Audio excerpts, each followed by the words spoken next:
자, 수업 시작하겠습니다. 오늘은 제곱권의 대소 관계부터 하나하나씩 배워보겠습니다. 조금 내용이 어려울 수도 있으니까 집에서 꼭 복습을 할 수 있도록 합니다. 알겠죠? 천천히 한번 설명을 해보겠습니다. 자, 우리가 실수에서 대소 관계를 따집니다. 실수에서 대소 관계를 따질 건데, 어떤 수와 어떤 수가 있는데 이 두 수가 큰지 작은지 몰라요. 그때는 우리가 기본적으로 뭔다? 빼본다. 기본적으로 우리가 빼본다 이렇게 이야기할 수 있습니다. 그럼 빼봐서 어떻게 할 거냐? 빼봐서 그 결과값이 0보다 크면 A는 B보다 큰 겁니다. 앞에 게 뒤에 거보다 큰 겁니다.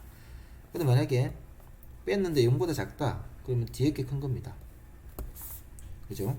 그럼 뺐는데 0이 되더라. 그럼 당연히 같은 수에서 같은 수를 뺐기 때문에 0이 될 수밖에 없겠죠. 그래서 앞에 수와 뒤에 수가 같습니다.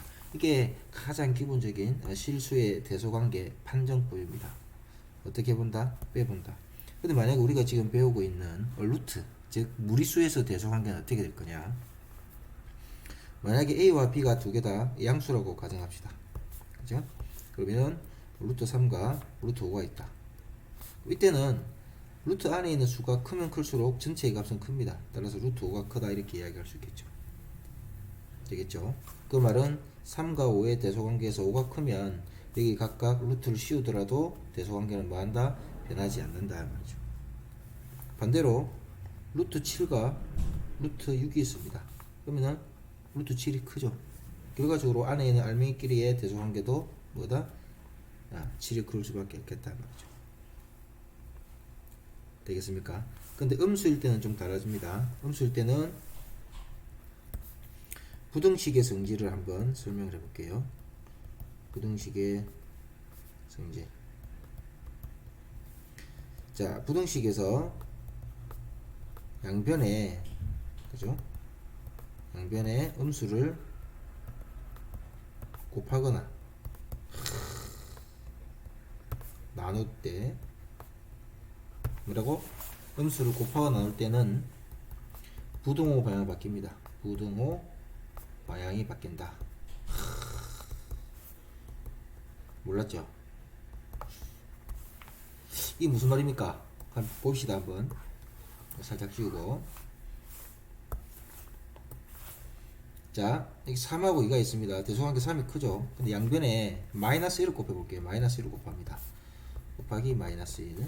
자, 좌변은 마이너스 3이고요. 우변은 뭐다? 마이너스 2죠. 끝에는 뭐다? 우변이 크겠죠. 음수를 곱했더만 부등호 방향이 바뀌게 되더란 말이죠. 나눌 때도 마찬가지입니다.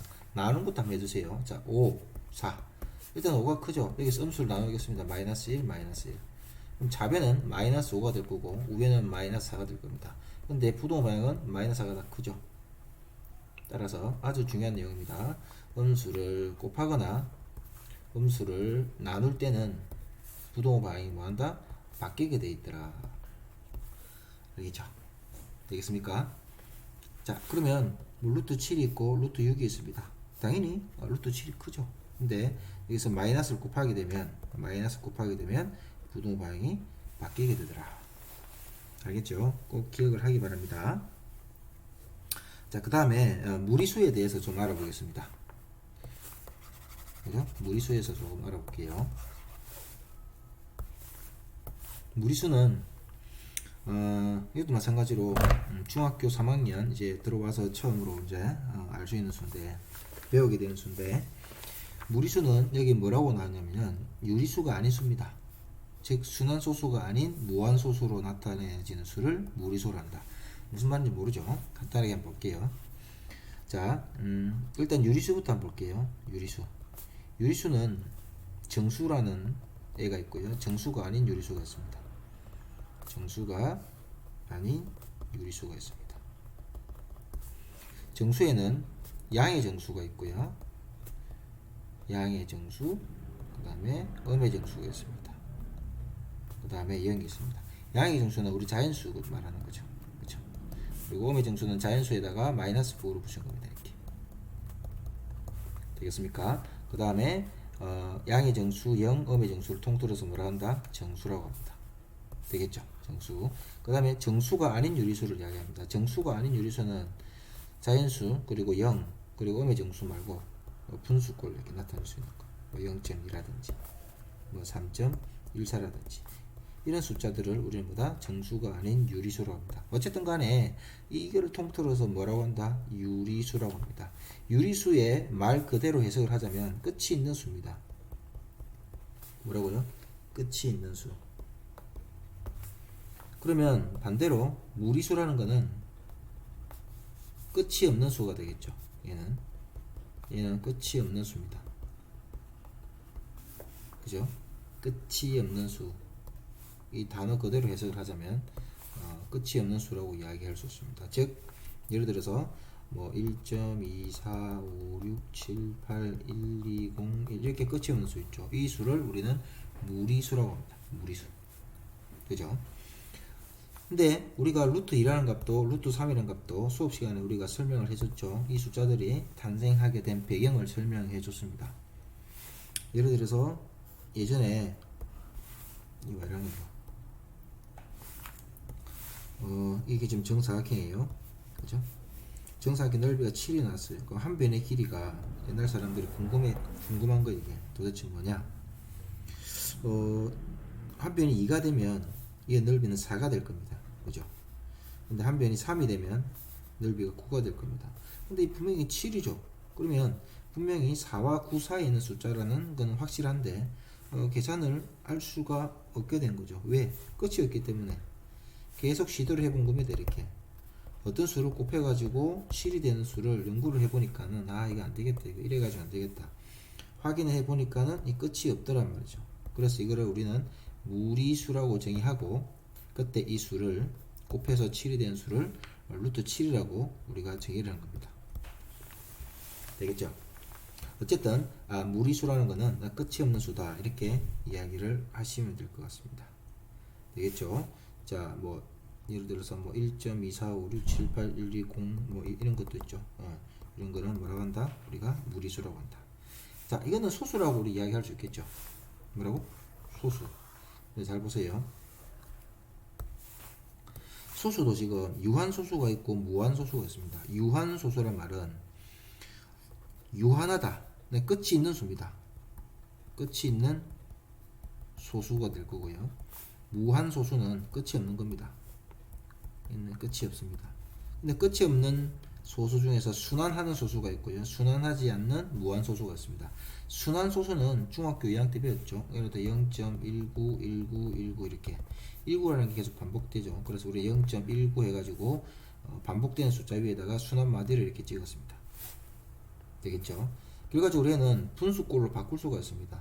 뭘로 바꿀 수 있다고? 분수꼴로. 분수꼴로 바꾸는 방법은 알고 있죠. 점의 개수만큼 99. 그리고 분자를 그대로 적는다. 그리고 점이 지키지 않은 숫자를 뺀다 이렇게. 그죠? 그럼 최종적인 거는 99분의 19가 되겠죠. 어쨌든 간에 분수로 뭐 할 수 있다? 표현이 가능하다란 말이죠.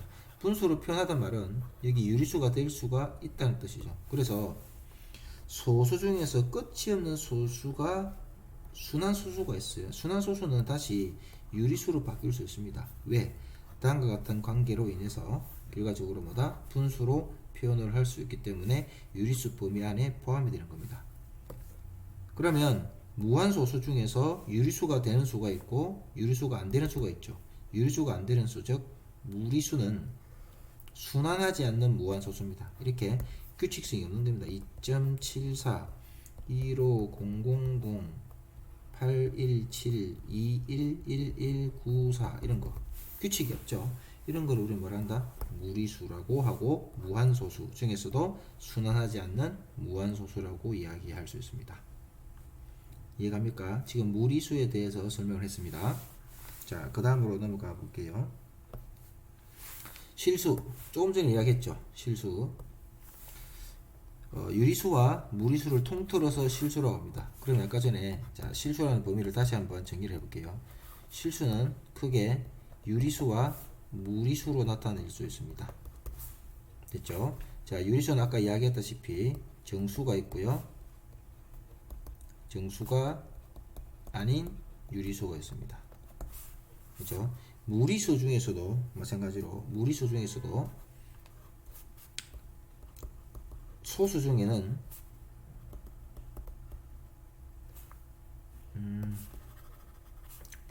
무한소수가 있고요. 유한소수가 있고요. 무한소수가 있습니다. 유한소수는 유리수 범위 안에 들어갑니다. 근데 무한소수에는 두 가지가 다시 있습니다.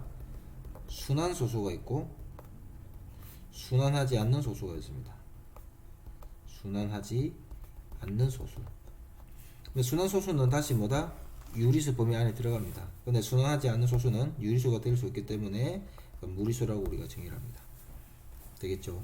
여기서 이제 착각하면 안 되는 건 뭐냐면 소수라고 해서 다 유리수가 되는 게 아니고 소수로 해서 다 무리수가 되는 게 아닙니다. 소수 중에서도 유한소수는 유리수입니다. 그리고 소수 중에서는 무한소수 중에서 특히 순환소수까지는 뭐다? 유리수가 될 수 있고 순환하지 않는 소수는 무리수가 되는 겁니다. 이해하시겠죠? 자, 보통 무한소수는 유리수이다 이렇게 이야기를 하는 경우가 많은데 그건 틀린 말이죠. 시험에서 자주 출제되는 내용 중에 하나입니다. 다시 무한소수는 유리수다 틀린 말입니다. 무한소수는 무리수다 틀린 말입니다.